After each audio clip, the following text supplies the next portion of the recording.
ताए जाते हुए अरिहंतादि महान नमन चरण में कर रहे अनुनय से कर जो कदम कदम बढ़ते चले मोक्ष महल की ओर जिनके दर्शन से कटे जन्म जन्म के पाप जिनकी वाणी से मिटे भव भव के संताप ऐसे उज्जवल ज्ञान में जिन वाणी उद्धार आदि वीर महावीर को वंदो बारंबार वंदो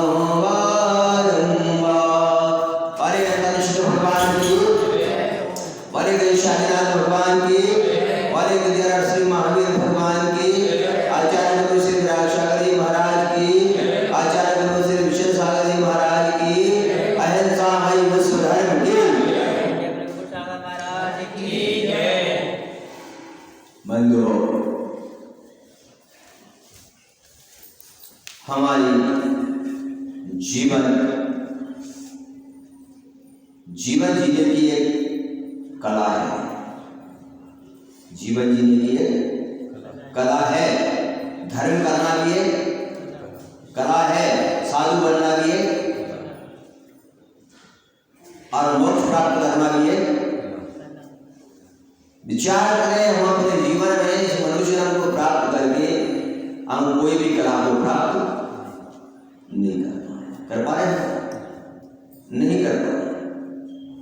ध्यान रखना अपने जीवन में कि जब तक हम कला को प्राप्त नहीं कर पाएंगे तब तक हमारे जीवन का उत्थान भी होने वाला। ये क्या है? ये तो जीवन सिर्फ हम जी रहे हैं, जीवन जी रहे हैं। क्यों जी रहे हैं? क्या करें महाराज, अब जन्म हो गया तो जीना तो पड़ेगा ही, इसलिए जी रहे हैं, पर जीना सीख नहीं है। जिसने जीना सीख जाएंगे उस दिन आत्मकल्याण हो जाएगा। बंधुओं, तो हमारा विषय चल रहा था, विषय में चलते चलते बात कर रही थी कि कभी अपन लोग पढ़ते थे और विचार करते थे, तो पढ़ने में तुमने भी पढ़ा होगा कि काल करे सो और आज करे सो,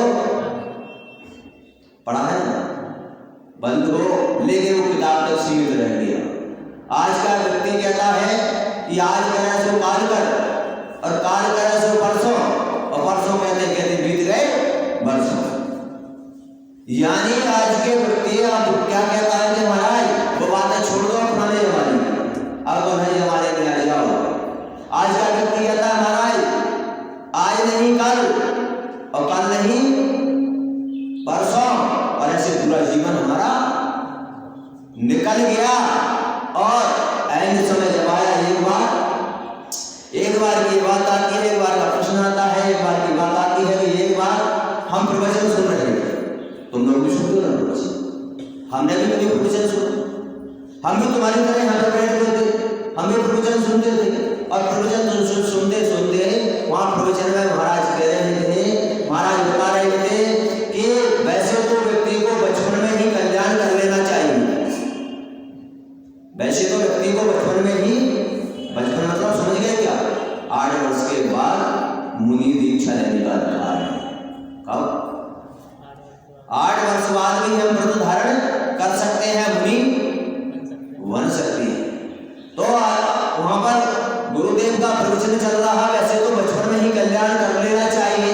अरे बचपन में नहीं करना कर पाए तो जवानी में कर लेना चाहिए, और जवानी में न कर पाए तो बुढ़ापे में कर लेना चाहिए। बंधुओं, विचार करो, बचपन में हमारे कुंद स्वामी हुए, आचार्य जिनसेन स्वामी हुए, जिन्होंने बचपन में ही कल्याण कर लिया।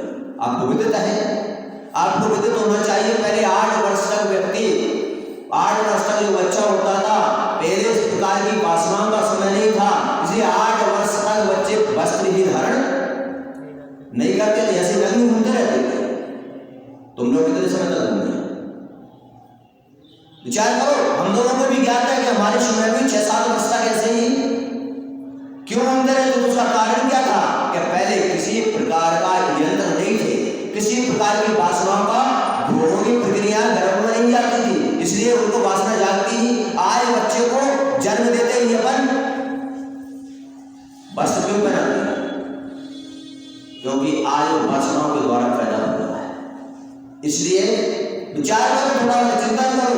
और उस समय जिनसे गुरु स्वामी बचपन में ही कल्याण कर चुके कर गए, क्योंकि ऐसा बताते हैं कि उन्होंने वस्त्र धारण ही क्या नहीं किए, क्योंकि नग घूमते रहे और 8 साल के बाद उन्होंने विचार करो, भरी जवानी में भगवान महावीर कल्याण कर। विचार करो थोड़ा सा, भरी जवानी में भगवान महावीर अपना कल्याण करे और वृद्ध अवस्था यानी अंत समय में आदिनाथ भगवान अपना कल्याण करे। विचार करो। लेकिन बचपन में कल्याण करना तो सरल बात है, लेकिन जवानी में बड़ा मुश्किल है। कोई बात नहीं, जवानी में नहीं कर पाए, बुढ़ापे में कर लो। बंधुओं, हमारे जो तीर्थंकर हुए, हमारे जो मुनिराज हुए, वो तो अपना कल्याण कर गए। एक व्यक्ति महाराज बता रहे कि एक व्यक्ति मेरे पास आया, बचपन में आया और मैंने कहा बचपन में कल्याण कर ले, पर वो बड़ा हो गया, शादी हो गई, विवाह हो गया, तो जवानी में कर ले। बोले महाराज तो बच्चे हो गए, कैसे करूं? और उस समय निकलते महाराज का भी समय व्यक्ति टूट गया उसका ही, और बुढ़ापा आ गया। बोले अब तो कर ले। बोले अभी क्या करें महाराज, अब घर में नाती पोता हो गए, अब उनका भी तो देखना है। बंधुओं, विचार करो। उस समय प्रवचन आज भी मुझे याद है, और प्रवचन आज भी ये याद है कि वो हृदय के अंदर तीर के समान एक भाव हो गया और जीवन परिवर्तन हो गया। उन्होंने कहा बचपन में कल्याण नहीं कर पाए तो जवानी में कर लो, जवानी में नहीं कर पाए तो बुढ़ापे में कर लो, और बुढ़ापे में ना कर पाओ तो चुल्लू और पानी में। हम वहां पर बैठे हुए थे, हमारे दिमाग से बात नहीं उतरी, हमारे गले बात नहीं उतरी। तुरंत प्रवचन जैसे ही पूरा हुआ, हम तुरंत मंच पर पहुंच गए, और मंच पर पहुंच के कमंडल से एक हाथ में पानी लिया चुल्लू पर। मैंने कहा महाराज हमारी समझ में नहीं आया, ये 5.25 फुट का आदमी चुल्लू और पानी में डूब के कैसे डूब गया? महाराज मुस्कुराए, महाराज ने कहा प्रश्न बहुत अच्छा है। तब गुरुदेव ने समझाया, बताया कि एक दिन तो मैंने लाइन में बताई थी कि धर्म करत संसार सो धर्म करत निर्माण और धर्म पंथ साधे बना नरत्रयंच। तब उस समय गुरुदेव ने बताया कि हम 5.25 फुट का व्यक्ति है, बात सत्य है, नहीं मर सकता, लेकिन जिसके जीवन में धर्म नहीं, जिसके जीवन में कर्म नहीं, जिसके जीवन में क्रिया नहीं, जिसके जीवन में चर्या नहीं, वो किसके समान है? किसके समान है? वो त्रियंच के समान है। और त्रियंच गति के जीवों को जो कुएं में रहते हैं, जो नाले नदी में रहते हैं, इतने जीव रहते हैं, उनके लिए चुल्लू और पानी क्या समझ आ गया? यानी मनुष्य जन्म को लेने के बाद, मनुष्य जन्म को प्राप्त करने के बाद अगर हम भगवान की भक्ति नहीं कर पा रहे हैं, हमारे कर्तव्य का पालन नहीं कर पा रहे हैं, हम संयम को धारण नहीं कर पा रहे हैं, तो हमारा जीवन किसके समान है? क्योंकि खाने पीने की बात करो तो लंच भी खाता है, सोने की बात करो तो वो भी सोता है, पुरुषार्थ करके वो पेट भरने जाता है, वो भी जाता है, और भोगों की बात करो तो वो भी करता है, बच्चों को जन्म देने की बात करो तो वो भी करता है, नहीं करता है। पर क्या नहीं कर सकता? वो कर्तव्य नहीं कर सकता, वो देव पूजा नहीं कर सकता। 6 आवश्यक कर्तव्य है ना, देव पूजा यानी अष्ट तरफ से भगवान की पूजा करना, गुरु उपासती का मतलब जानते हैं? गुरु उपासती का मतलब गुरु की आज्ञा का पालन करना। जब तक नगर में गुरु विराजमान है, उनका आहार चर्या ना हो जाए, उससे पहले पानी भी ग्रहण नहीं करना, उसे कहते हैं गुरु उपासना। बंधुओं, स्वाध्याय जो हम पूजा करते हैं, शास्त्र का स्वाध्याय, दूसरे निश्चय के आधार में स्वाध्याय यानी अपनी आत्मा को, जो अपनी आत्मा को ध्याता है वो स्वाध्याय। संयम का मतलब क्या है? 5 इंद्रियों और 1 मन को बस में करना और 60 काय के जीवों की रक्षा करना। 5 इंद्रियों और 1 मन को वश में करना और 60 काय के जीवों की रक्षा करना। तब का मतलब क्या है? आप लोग भी जब मंदिर में पूजन करते हो क्या, तो एक आसन, चाहे खड़गासन चाहे बैठकर, एक आसन में पूजन करना चाहिए। एक आसन का मतलब पूजा करने खड़े हो गए तो पैर हिले नहीं चाहिए। तो पूजन करते हो उधर बैठ गए, आप बैठ के एक आसन में पूजन करना है, किसी प्रकार का इधर उधर हिलना डुलना, तो तब हो गया, क्या हो? तब हुआ नहीं। साधु को आपात में खड़े हो गए तो एक जगह खड़े रहो, वो क्या हो गया? 1 घंटे तक खड़े रहना, तब हो गया। तो सब और दान की प्रक्रिया तो बताई थी कि अपने घर में अपने लिए उपार्जन किया हुआ जो शुद्ध द्रव्य बनाया जाता है, उसमें से जो दान दिया जाता है वो दान होता है। इस प्रकार हमारे शास्त्रों के अंदर इस प्रकार की बात आती है, और इस प्रकार की बात आते हुए बड़े अपने पुण्यों से, अपने कोई पुण्य योग से ध्यान रखना, एक लौकिक पुण्य होता है, परलौकिक पुण्य होता है। पुण्य एक लौकिक होता है और एक लौकिक पुण्य से आपको संसार के विषय भोग वस्तुएं प्राप्त हो सकती है, लेकिन मोक्ष प्राप्त नहीं हो सकता। ये कोई बड़ी बात नहीं है। आप लोग सोच रहे हो क्या? कई लोग मेरे पास आते हैं, महाराज सब कुछ सुविधा है, सब कुछ आनंद है हमारे लिए, संसार में सब सुख है, धन है, संपत्ति है।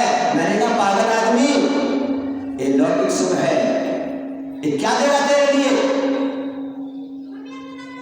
लेकिन परलौकिक सुख प्राप्त करने के लिए आपको आवश्यक कर्तव्य करना ही पड़ेगा। बगैर इसके परलौकिक सुख मिलने वाला नहीं है। तो लोक का सुख तो क्या है? लोक का सुख तो कोई भी प्राप्त कर लिया करता है बंधुओं। अरे ऐसे लोग के सुख के लिए तो आज मैंने देखा, मैंने विचार किया, एक जगह में था, मैंने विचार किया, एक महिला ने ऐसे बैठा हुआ था, एक नसिया मंदिर था, तो नसिया मंदिर के समय मैंने कहा चलो थोड़ा सा बाहर बैठ लेते हैं, धूप में, सर्दी का मौसम था, तो हमने कहा बाहर बैठ गए। एक महिला गाड़ी से उतरी और गाड़ी से उतर के उसने कुत्ते को घुमा रही, मेरी नजर उधर गई। मैंने कहा लगती तो कोई महिला बहुत बड़े रईस घराने की है। हमने हमारे पास बैठा हुआ व्यक्ति से पूछा, मैंने कौन है? बोले जियाने हैं। मैंने कहा जियाने हैं, मैंने कहा बुला के लाओ इसको। वो भाई अगर नमोस्तु किया, नमोस्तु करने के बाद आप विचार करना, चिंतन करना, वो कुत्ता 80 लाख रुपए की गाड़ी में घूम रहा है, आगे की सीट पर और उसकी सेठानी उसको घुमा रही है, चांदी के बर्तनों में उसको विचार। पुण्य तो उसका भी है, पुण्य तो क्या बड़ी बात है। मैंने उससे कहा, मैंने उसको समझाया, उसको समझ में आया, और क्योंकि मैं सत्य इसलिए बोल देता हूं कि थोड़ा चुभता जरूर है, लेकिन जीवन का सुधार कर देता है। उस महिला के लिए तुरंत मैंने कहा, और जैसे मैंने उसको थोड़े कड़वे शब्दों में बोला, उसको गुस्सा तो आया, लेकिन जीवन का ऐसा परिवर्तन हुआ कि वो मोहना महिला दूसरे दिन से मंदिर में आने लगी, पूजा करने लगी, और घर पर चौका लगा दिया, हाथ लगाया, और उसी दिन उसने त्याग कर दिया। मैंने कहा क्यों? क्योंकि हमारी स्वतंत्र जीवों को बंधन में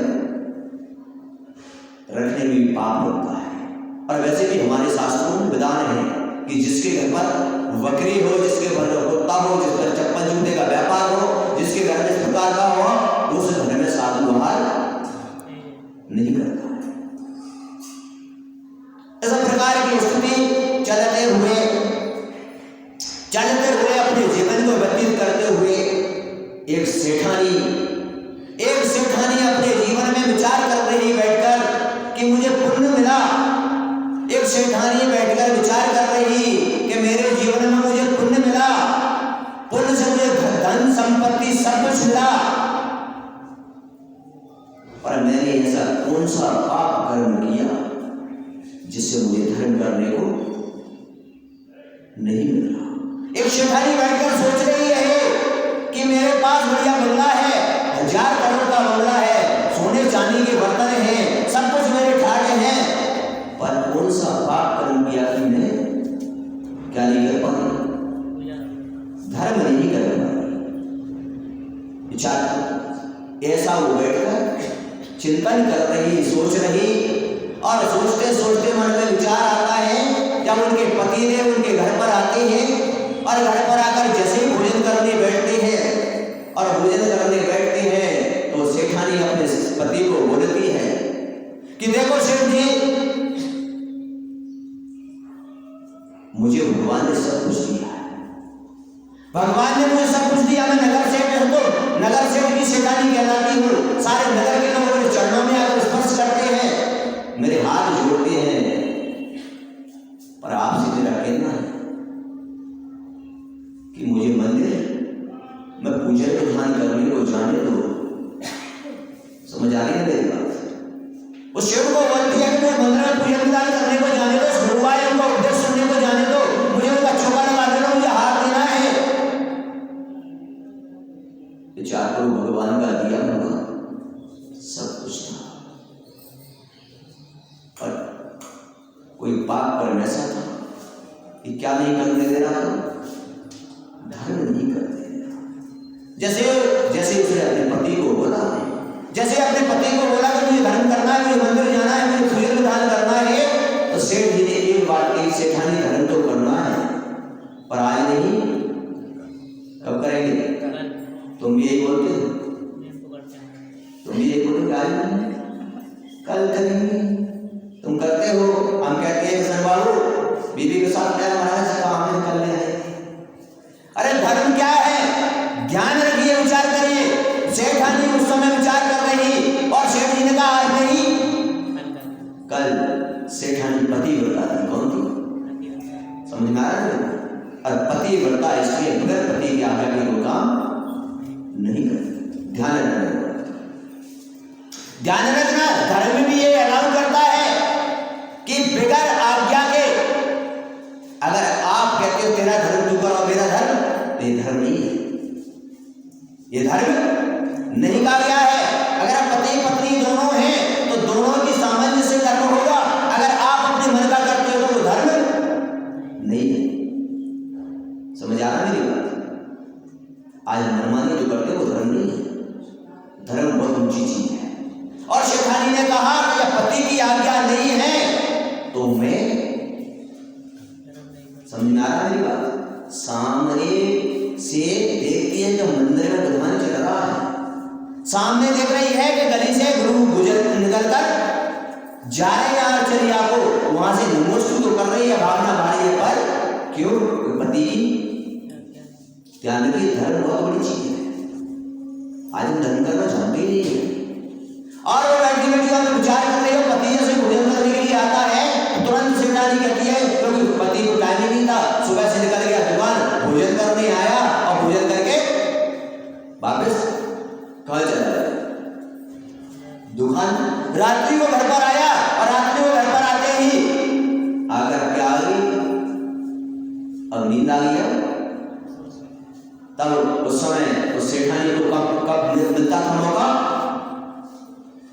ये बैठी है ना, ये बैठी है, इनको पता होगा कि कब मिलता है, तब सेठ भोजन करने को बैठते हैं, तब इनको बात बोलने का मौका मिल जाता है। जो सुनाना है वो सुना लो, क्योंकि इस समय और बंधुओं बोली, एक दिन की बात आती है, एक दिन का विचार आता है, एक दिन का चिंतन आता है। तो सेठ जी ने सोचा कि रोज रोज बोलती है और मैं इसको बोलता हूँ आज नहीं, पर ध्यान रखना, वो सेठानी रोज बोलती थी, बंद नहीं हुई, और उस समय कई महिलाओं ने उससे कहा सेठानी चलो, नहीं बंधुओं बहुत बड़ा शास्त्रों का विषय है। और उस समय वो वहां पर पहुंचते हैं और सेठ जी एक दिन आते हैं। आने के बाद सोचा रोज रोज की झंझट, रोज रोज का दिमाग परेशान करती है।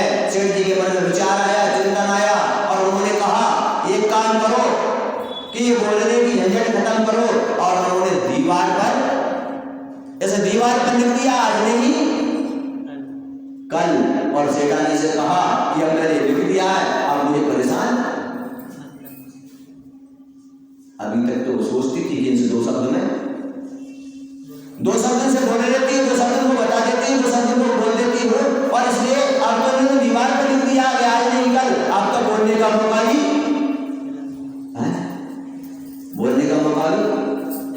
क्या होगा, कोई बात नहीं।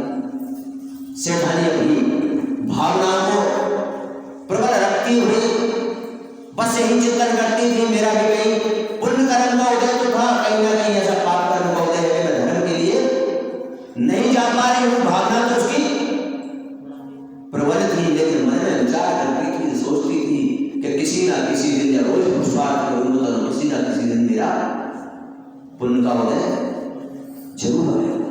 आप लोगों से भी ये कहना चाहते हैं जैसे वो पुरुषार्थ कर रही थी, आप भी सेठ जी क्यों कर्म नहीं करते थे, उसका कारण क्या था? तो सेठ जी के पास अपार संपत्ति तो थी पर कंजूस थे। क्या थे? कंजूस क्या थे? कई बार देखा है, तुमने देखा होगा, मैंने तो देखा नहीं, मैंने तो मेरे जीवन में प्रैक्टिकल में देखे हैं क्या कि ऐसे व्यक्ति देखे। हमारे पड़ोस में एक व्यक्ति रहता था, वो ब्राह्मण था क्या, उसके पास ढेर सारा सोना चांदी रुपया पैसा तक था, लेकिन कितना कंजूस था बोल देता है, इतना कंजूस था कि कुएं पर जब नहाने जाते थे हम लोग तो उसी समय नहाने आता था और कहता सेठ जी साबुन लगा लो थोड़ा, समझ गया क्या? फ्री में कपड़े धुल गए, फ्री में स्नान हो गया और घर पर पहुंचा। घर पर पहुंचने के बाद दुकान पर पहुंचा और दुकान पर बैठ के जैसे तेल दिया किसी को और तेल लगा दिया, तेल भी लग गया, सुपारी भी खा ली ऊपर और सारा काम। सब्जी वाला आया तो पैसे वाला था, पैसा और सब्जी भी मिल गई, सब काम किसमें हो गया? कितना कंजूस, समझ आ रही? घी का व्यापार करता था और लेन देन का काम करता था, घी खरीदता था तो हाथ पर यूं 50 घी लिया और उसको हो गया ना घी का काम, 1 रुपया भी, समझ गया क्या? इस प्रकार उस व्यक्ति के पास ढेर सारा पैसा था, पर क्या था वो? उस कंजूसी के कारण से बोलता था सेठानी धर्म तो करना है पर आज नहीं, कब करना है? कल करना तो है ना। यहाँ पर भी सभी लोग सोचते हैं, विचार करते हैं। जब मैं चर्चा करता हूँ महाराज करना तो है, महाराज एक दान कराना तो है, यहाँ पर एक काम तो करना है, वही यात्रा तो करना है, ये कार्य तो महाराज चौका लगाना तो है, कुछ दान देना तो है, पर कब? कल कभी आता है और कल कभी आता नहीं। बंधुओं सुबह बैठी बैठी विचार कर रही, चिंतन कर रही, और चिंतन करते करते वहां पर सोच रही। एक दिन क्या हुआ, एक दिन अपने घर के बाहर आप देखते हो पहले घर बनते थे बड़े बड़े, उनके बाहर बड़े बड़े चबूतरे बना दिया करते थे और उस समय वो चबूतरे पर आकर बैठ जाती है।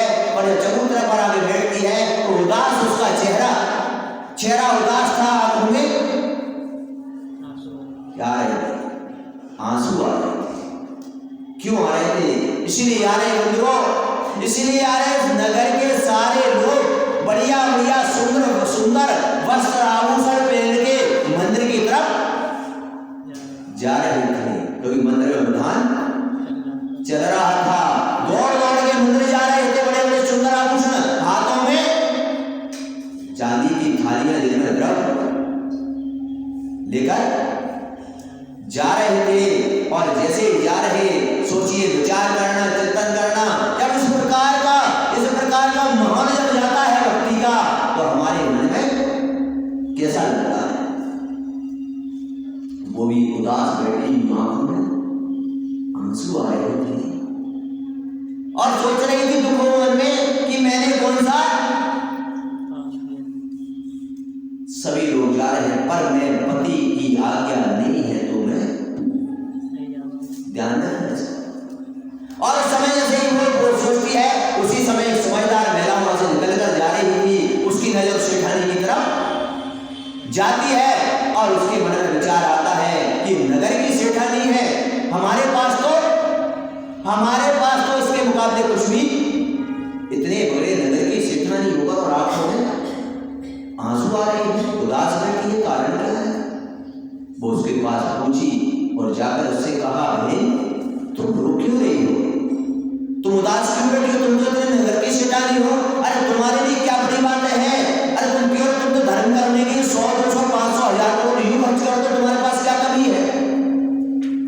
तब वो कहती है, बहन क्या बताऊं, भगवान ने सब कुछ दिया है, लौकिक सुख तो मिला है, कौन सा लौकिक सुख तो मिला है, पर परलौकिक सुख मिलने का कोई उपवास नहीं कर पाए हैं। तो बोली बात क्या है?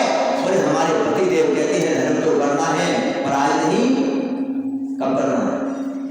और करते करते मेरे 12 वर्ष निकल गए, कितने 12 वर्ष निकल गए मेरे बोलते बोलते, और अब तो आपत्ति हो गई कि पहले तो बोल भी लेती थी, अब तो उन्होंने लिख दिया है इस दीवार पर, अब तो बोलने का मौका भी नहीं। पर वो जो महिला की बड़ी समझदार थी और उसने कहा, सेठानी अब तुम्हारा काम बन गया, अब तुम्हारा काम बन गया, तुम लोगों से भी ये निवेदन करना चाहूं, तुम्हें भी अब काम बनाना है, तुम्हें भी अपना काम बनाना है। जिस प्रकार उस सेठानी का, उस महिला ने कहा तुम्हारा काम अब बन गया। उसने बताओ कैसे बन गया, कैसे मेरा काम बन गया? बोले जल्दी लेकर आओ, मिट्टी लेकर आओ, क्या और रोक कर वहां पर लिख दो, कल नहीं। बस आपसे भी मैं निवेदन करता हूं कि आपके हृदय में, अरे वो दीवार का मिटा तो मिट जाएगा, आपके हृदय में परिवर्तन कर लो कि आपकी जो भाषा चल रही है, आपका जो मन चल रहा है धर्म कार्य के लिए, आज नहीं कल करेंगे। तो मैं आपसे कहना चाहता हूं कि अपने हृदय में आप लिख लीजिए, कल नहीं, आज नहीं, अभी, आज नहीं। बस ऐसा अपने हृदय के अंदर विचार कर लो कि धर्म के लिए कल का इंतजार नहीं, आज का इंतजार नहीं, अभी करना है। लेकिन आज उल्टी स्थिति हो गई, संसार के कार्य के विषय भोगों के कार्य के करने के लिए 1 मिनट का भी विलंब नहीं करते हैं, और धर्म कार्यों के लिए हम वर्षों तक सोचते हैं। बोलो सोचते हैं, नहीं सोचते? बोलिए, अभी बीमारी आ जाए, डॉक्टर है 5 लाख रुपए जमा करो, तो क्या करेंगे?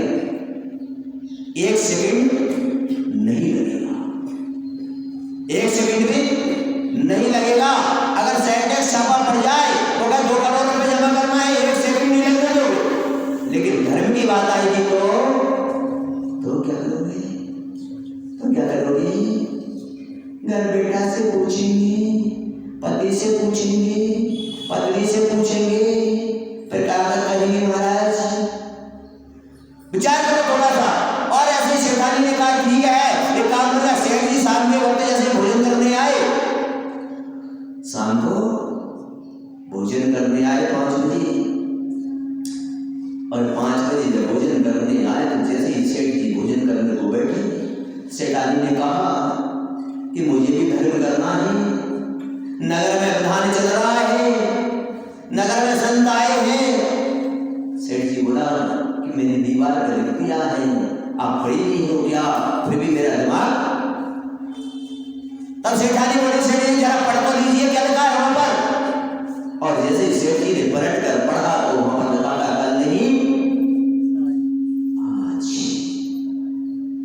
अब तो सेठ जी फंस गए, अब तो सेठ जी फंस गए, क्योंकि मुंह से बोला हुआ प्रमाणित नहीं होता, लगा हुआ प्रमाणित है। आज हम भी इसी प्रकार की स्थिति में चल रहे हैं कि आज तक हम बोलते जरूर है सारी चीजों को, क्या सारी चीजों को बोलते हैं, पर हृदय में आज तक हमने लिखा अंतरंग में नहीं उतारा। आज तक हमने बोलते तो सभी हैं, अभी अब तो सभी बैठे हुए सभी बोलेंगे, अभी सारी चीजें बोलते हैं, हमारा ऐसा है, ऐसा है, ऐसा है, करना चाहिए, शास्त्रों में लिखा है, बोलते सभी हैं, पर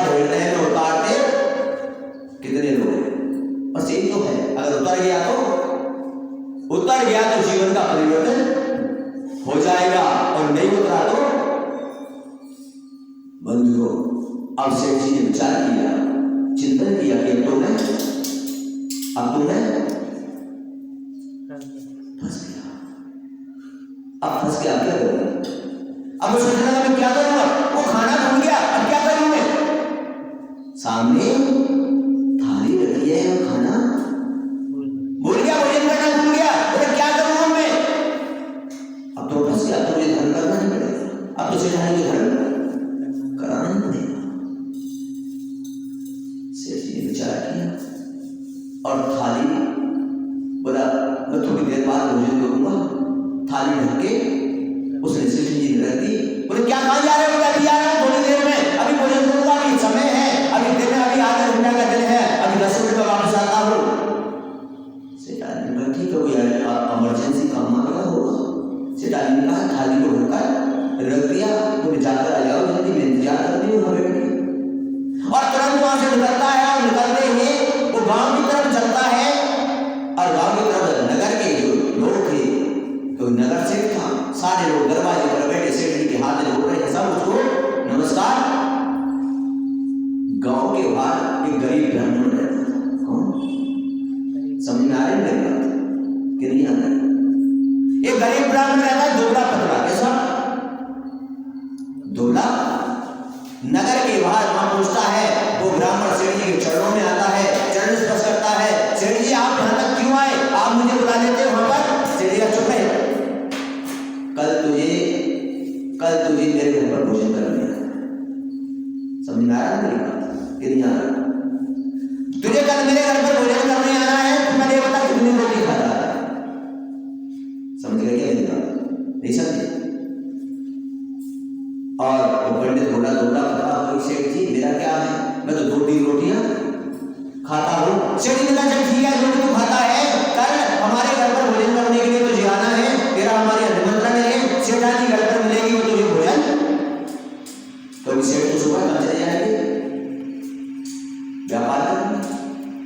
बंधुओं उसको बोलकर आ जाता है, उसको बोलकर जैसे ही आता है और आकर घर पर आता है और घर पर जो थाली लगी हुई थी उस थाली में भोजन के लिए बैठ जाता है और जो भोजन करता था वो 6 रोटी या 7 रोटी, उसमें से 2-3 रोटी उसने नहीं खाई। बोले इतनी कल को खा लेगा, ऐसा किताब समझ गए क्या?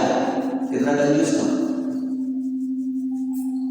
लेकिन जीवन में ध्यान देना, जैसे इस प्रकार की बात आती है भैया, और इस प्रकार की बात आते ही सेठानी से जब कहा कि चल अब मैं बात में फंस गया हूं, लिखा हुआ है तो मैं पीछे नहीं हटूंगा। ध्यान देना, वो सेठ ने कहा मैं पीछे धर्म करना है तो शुरुआत कर लो धर्म की। बोले करो तो सही, अरे कहीं से तो शुरू करो, अरे कम से कम मेरे हाथ इस योग्य हैं क्या? मेरे पास सब कुछ होते हुए इन हाथों से मैं दान नहीं कर पाए, कुछ तो करो, शुरुआत तो हो जीवन में। सेठानी बड़ी खुश हुई, सेठानी खुशी का ठिकाना नहीं रहा, अपार खुशी। ध्यान रखना, जब जब हमारे हाथ से दान होता है तो खुशी का ठिकाना नहीं रहता है, ध्यान रखना। और इस प्रकार सेठानी बड़ी खुश कि आज मेरा परम सौभाग्य आया, आज मेरे पुण्य कर्म का उदय आया है कि आज इन हाथों से मैं किसी को दान दूंगी। सोचिए सेठानी नाच रही है उस समय, कह रही है आज मेरा जीवन धन्य हो गया। अरे इतनी दौलत उसके पास, इतना घर मकान, उसमें जितनी वो खुश नहीं रही, दुखी रही, लेकिन जब दान की बात आती है तब वो नाचने लगती है कि इन हाथों से किसी को आज दान दूंगी। विचार करो थोड़ा सा। और तुम एक छोटा सा घर, क्या थोड़ा सोना चांदी, जो कुछ रंग बिरंगे लोग तुम्हारे पास आ जाते हैं, तुम हमसे बड़ा कोई नहीं है, हमसे बड़ा कोई नहीं है। विचार करो थोड़ा सा। और सेठानी के नगर सेठ, जिसके पास पता नहीं कितनी संपत्ति, लेकिन उसमें भी वो खुश नहीं, और जिससे जब दान की बात आती है तो वो अपने आप को सौभाग्यशाली समझती है, आज मेरा परम सौभाग्य है। विचार करो बंधुओं, चिंतन करो, सोचो। और इस प्रकार की जब स्थिति आती है तब सेठ जी बोलते हैं कि ब्राह्मण है, मैं उसको निमंत्रण लेकर आया हूँ, कल उसको तुम भोजन करवा देना। सेठानी ने कहा ठीक है। सेठ जी सुबह अपनी दुकान चले जाते हैं और सेठानी बड़ी खुश। और सेठानी ने तुरंत बड़े बड़े सुंदर सुंदर पकवान बनाए। कमी तो थी नहीं घर में कुछ।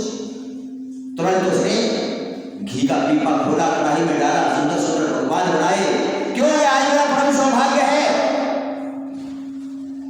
बंधुओं, पंडित जी आते हैं और पंडित जी, पहले पंडित जी को तो समझते हो ना, पहले पंडित जी को जो ब्राह्मण बनाया। अरे बनाया कैसे? अरे बंधुओं ध्यान रखना, जब भरत चक्रवर्ती ने दान की प्रक्रिया रखी तो आंगन में घास उगा दिया और जो घास पर से आता तो उसको दान नहीं दिया, तो पीछे के रास्ते निकल कर आया। यानी विवेक जो रखता था क्रियावान, उसको बुद्धिमान, उसके लिए ऐसा नहीं दिया। किसको दान देना है हमको विदित भी तो होना चाहिए। अपन तो जिसको चाव लागे। और उस समय वो आया और आकर उसको भोजन कराया। सेठानी प्रेम से बैठ जाती है और प्रेम से वहां पर कहते हैं पंडित जी और लो, ये और लो, बड़े, क्योंकि दान लेने में जितनी खुशी होती है, ध्यान रखना किसी में भी। और उस समय पंडित जी ने भोजन किया। भोजन करने के बाद पंडित जी बोले अब भोजन तो हो गया, अब भोजन तो हो गया, अब भोजन के बाद क्या है? शास्त्रों में भी ऐसा लिखा हुआ है कि दान लेने के बाद उसके बाद ही दान पुण्य करना पड़ता है। शास्त्रों का लेख है।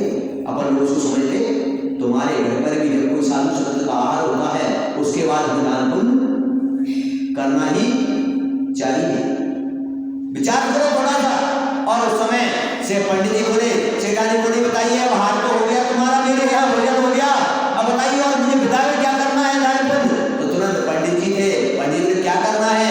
दे दो। क्या दे दो? बोले आटा दाल दे दो 5 किलो, 5 किलो चावल दे दो, 5 किलो गेहूं दे दो और 501 रुपए क्या कर दो? बंद।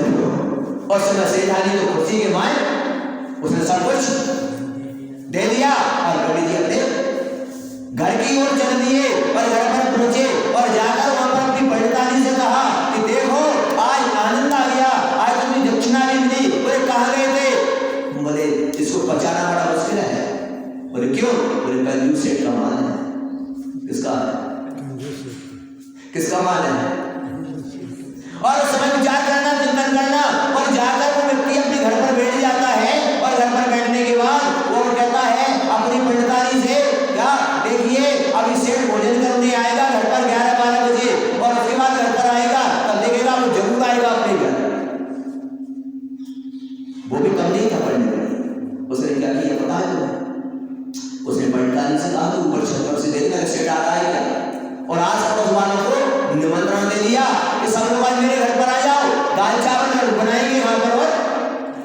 और पर आके सब लोग 10-50 लोग वहां पर आकर बैठ गए और सेठ जी घर पर आए 11-12 बजे घर पर आए और घर पर आके हाथ पैर सेठानी ने पानी दिया, हाथ पैर धुलाए, आसन लगाया, आसन लगा के ऐसे भोजन कराते थे पहले। जैसे सेठ जी घर में आते थे तो सेठानी लोटा लेकर खड़ी हो जाती थी, हाथ पैर धुलाती थी, फिर आसन लगाती थी, फिर बिठाती थी, फिर उसको भोजन ऐसे कराते थे।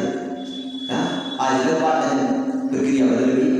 और उस समय सेठ जी बैठ गए आसन पर और जैसे सेठानी थाली लेकर आई, सेठ जी ने देखा रसमलाई मालपुआ।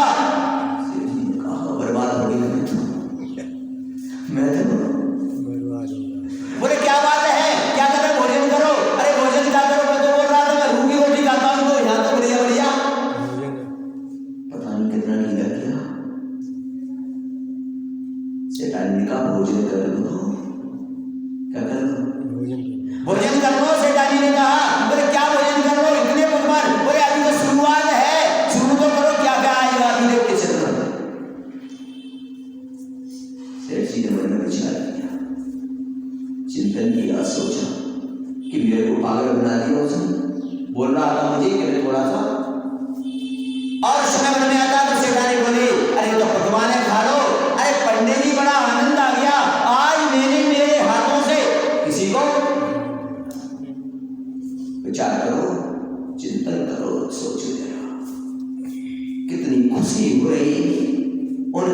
ये हाथ सूने पड़े होते उसके 12 वर्ष से इन हाथों ने किसी को दान नहीं दे पा रही थी, इन हाथों से भगवान की पूजन नहीं कर पा रही थी। आज कितनी अपार खुशी तुम्हारे जीवन में भी एक बार ऐसी खुशी होना चाहिए, तुम्हारे जीवन में भी इस प्रकार की खुशी होना चाहिए, इस प्रकार का हमारे अंदर में अंदर का भाव होना चाहिए, हमारा भी होना चाहिए कि ऐसी खुशी हमारे परिणामों को विशुद्ध करती है, और ऐसी खुशी जब परिणामों को विशुद्ध करती है तो अनंत अनंत कर्मों की निर्जना होती है।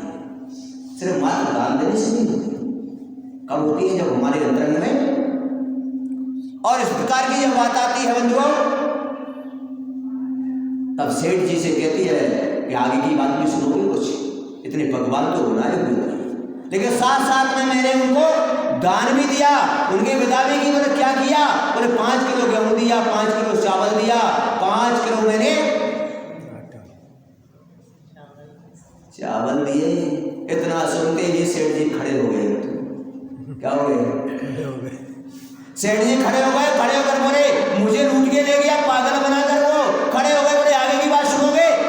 बोले 501 रुपए नगद में दिए। सेठ जी मूर्छा खाकर काफर गिर गए, जमीन पर गिर गए। बोले क्या, अरबों खरबों की संपत्ति है, लेकिन फिर भी। और सेठ आदि ने शीत उपचार किया, और शीत उपचार को होश में आए, और होश में आते ही किसकी तरफ दौड़े? उस पंडित के घर की तरफ जैसे दौड़ते हैं। और हम लोग कहते हैं क्या हो गया सेठ जी, क्यों भाग रहे हो? इधर सेठ जी क्या क्या दौड़ रहे हैं, पैर में चप्पल भी नहीं, चल दिए दौड़ते हुए। इधर टोपी गिर रही है, इधर धोती निकल रही है, और दौड़े जा रहे खाई के लिए। और जैसे ही सेठ जी उधर जाती है, पंडिता जी ऊपर बैठी हुई थी। उसने कहा पंडित जी, सेठ जी दौड़ते भागते चले आ रहे हैं। पंडित भी वो कम नहीं था। पंडित ने कहा ठीक है, और पंडित ने क्या किया, अपनी सांस को रोका, और सांस को रोक के क्या किया, समझ गए कि किस स्थिति में पहुंच गया, और लेट गया, ऐसी स्थिति बना ली। और अंदर जो महिलाएं बैठी थी उन्होंने रोना शुरू कर दिया, और बाहर पुरुष बैठे थे। समझ गए क्या? ध्यान रखने, कर्म से जुड़ा हुआ दृष्टांत ऐसे नहीं है। और उस समय जैसे ही सेठ जी वहां पर पहुंचते हैं, और पहुंचने के बाद सारे लोग जो बाहर बैठे हुए थे उनमें 3-4 लोग जो समझदार लोग थे, तुरंत सेठ जी क्या बात हो गई, सेठ जी आप ऐसे घबराए हुए क्यों हो, आप इस प्रकार की स्थिति में क्यों हो, आप ऐसे क्या बात हो गई, कोई पीछे कोई तुम्हें मारने के लिए दौड़ रहा है, कोई बात है? तब सेठ जी कहते हैं नहीं नहीं, आज मुझे पंडित ने पागल बना दिया मुझे। बोले क्या हो गया, पता तो सबको था ही। बोले क्या हो गया? बोले मेरे घर पर आज भोजन करने के लिए मैंने निमंत्रण दिया था, भोजन करने गया था। बोले तुम्हारे यहाँ भोजन करने के लिए गया था पंडित? बोले हाँ। बोले मेरे यहाँ भोजन करके भी आया, और इतनी दक्षिणा भी आया। बोले सेठ जी अरे तुम्हारे भोजन में जहर मिला हुआ, इसलिए पंडित तो दुनिया से विदा हो गया। बोले सेठ जी अब तुम्हारी रिपोर्ट लिखाई जाएगी, तुम्हारे लिए जेल जाना पड़ेगा। समझ गए क्या मेरी बात? सेठ जी का पसीना छूट गया, सेठ जी कांपने लगे। नहीं नहीं नहीं, मैंने घर से तू जेल नहीं जाना है। क्या छूट गया? पसीना आने लगा। बोले सेठ जी, जो समझदार व्यक्ति थे साइड में लेकर गए। बोले सेठ जी बचना तो 20,000 दे दो। समझ गए क्या?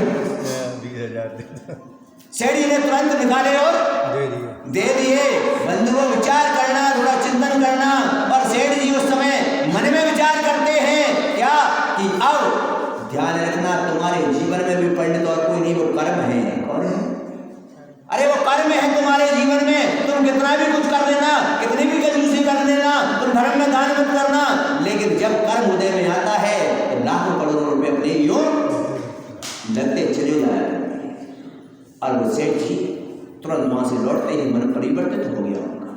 उन्होंने कहा हो मैं क्या कर रहा हूं, मैं क्या कर रहा हूं, मेरे जीवन में मैंने क्या किया। जब कर्म का उदय आएगा तो सब मेरा चला जाएगा। और उसका हृदय परिवर्तित हो गया। और घर पर पूछा, और घर पर पहुंचकर कहा सेठानी चलो मंदिर चलते हैं, चलो मंदिर चलते हैं। और चलो वहां पर चलते हैं, मंदिर में पहुंचते हैं सेठ सेठानी, और वहां पर जाकर अनेक प्रकार के विधान अनुष्ठान करते हैं। अपनी जो संचय संपत्ति, लाखों करोड़ों की संपत्ति वहां पर लगाते हैं और नियम लेते हैं वहां पर जाकर कि जीवन पर्यंत हम धर्म करेंगे, अपने कर्तव्य का पालन करेंगे, और हम कुछ भी, और जाकर वो विधान करने लगते हैं, साधु की सेवा में लग जाया करते हैं बंधुओं। तो जिनके जीवन में समझ में आ जाए, जिनके जीवन में समझ में आ जाए क्या कि वो क्या तुम्हें जेल जाना है, क्या तुम ऐसा हो गया, अगर तुम्हारे लिए विदित हो जाए कि हमको नरक नहीं जाना है, हमें त्रिंच गति में नहीं जाना है, और हमारे लिए अगर देव गति प्राप्त करना है, मोक्ष गति प्राप्त करना है, तो अपने अंदर भी ऐसा एहसास हो जाए कि मुझे अपने अंदर भी ये शरीर के अंदर पसीना छूट जाए कि मैं क्या कर रहा हूं, मैं क्या कर रहा हूं ये, तो हमारे अंदर भी ऐसा परिवर्तन हो सकता है। हम भी अपने आवश्यक कर्तव्य कर सकते हैं, हम भी भगवान के मंदिर में भक्ति कर सकते हैं, और हम भी गुरु सेवा कर सकते हैं। कब? तब ऐसा हमारे अंदर। तो आज का सूत्र और उनका जीवन सो और मंगल में बन गया, उनके जीवन में धर्म की शुरुआत हो गई, और धर्म की शुरुआत ही क्या हो गई, वो तो लौकिक पुण्य के साथ परलौकिक पुण्य की प्राप्ति करके, वो भी दीक्षा धारण करके, वो भी मोक्ष के पात्र बन जाया करते हैं। ऐसे भक्त प्राणी हमारे जीवन में, हम भी ऐसा पुरुषार्थ करने का पुरुषार्थ करेंगे तो निश्चित ही हमारा जीवन भी उस परमार्थिक पुण्य को प्राप्त करके हम भी मोक्ष के पात्र बन सकते हैं। क्योंकि लौकिक पुण्य तो हर किसी को प्राप्त हो जाता है, लेकिन परमात्म पुण्य किसी किसी को प्राप्त हुआ करता है। क्योंकि लौकिक पुण्य तो हम सभी लेकर आए हैं, सभी लेकर आए हैं, जब तो हम संसार की व्यवस्थाओं में आनंद मना रहे हैं। लेकिन परलौकिक पुण्य बिरले ही लोग हुआ करते हैं, बिरले ही लोग हुआ करते हैं जो परलौकिक पुण्य की प्राप्ति करते हैं। और परलौकिक पुण्य की प्राप्ति करने वाले व्यक्ति को पूछने की जरूरत नहीं, क्या वो जो धर्म करता है, भगवान की भक्ति करता है, अपने कर्तव्य करता है और नियम संयम का पालन करता है, बस समझ लेना वही परलौकिक पुण्य की प्राप्ति कर रहा है। और बाकी के संसार के जितने भी काम तुम कर रहे हो, लौकिक पुण्य मिलेगा। इससे क्या मिलेगा? कौन सा पुण्य मिलेगा? लौकिक पुण्य मिलेगा। आप कितने भी गरीबों को बोलो भोजन करा दो, ये करा दो, वहां पर ये करा दो, उनकी हेल्प कर दो, इससे पुण्य मिलेगा। पर कौन सा पुण्य मिलेगा? लौकिक पुण्य। कौन सा मिलेगा? जो आपको राजा सेठ बना सकता है। लेकिन भगवान की भक्ति और गुरु सेवा, अपने कर्तव्य का पालन आपको परलौकिक पुण्य की प्राप्ति कराएगा, जो मोक्ष क्यों सुख को प्राप्त कराएगा। विचार करो। आज इतना ही कि धर्म के लिए अपने हृदय को परिवर्तित कर दो और अपने हृदय में लिख लो कि धर्म कल नहीं, आज नहीं, अभी करना है, तुरंत करना है। क्या करना है? इसलिए कल अपने हृदय को परिवर्तित करो तो बंधुओं हमारा जीवन भी परिवर्तित हो जाएगा। आज इतना ही आपके लिए सूत्र दिया जा रहा है कि जीवन में धर्म के लिए कल का इंतजार, अभी का इंतजार मत करो, क्योंकि सांसों का कोई भरोसा नहीं है। क्या कि सांस कब तन से निकल जाए कोई ठिकाना नहीं है। इसलिए कल का तो क्या, एक पल का भी इंतजार नहीं करना चाहिए। और हो सकता है वो पल में ही धर्म किया हुआ, हो सकता है हमारी गति को परिवर्तित करके शुभ में संलग्न करा दे और ये पूरा जीवन हमारा यूं चला जाता है। इसलिए आज इतना ही सभी को मैं मंगल आरती की बात देता हुआ सभी से ये भावना करता हूँ कि अपने अपने हृदय का परिवर्तन करें और अपनी दिशा को ठीक करें और अपने परमार्थ पुण्य कमाने का पुरुषार्थ करेंगे तो निश्चित ही हमारा जीवन सुख समृद्धि वृद्धि को प्राप्त होगा और सुख समृद्धि वृद्धि को प्राप्त करता हुआ मोक्ष फल को भी प्राप्त होगा। इसी भावना के साथ बड़े हजार श्री आदिनाथ भगवान की जवानी के ज्ञान से सवाणी मस्तक नवे हे जिनवाणी भारती जो तेरा शरणा सभी 9 बार मंत्र का जाप करेंगे।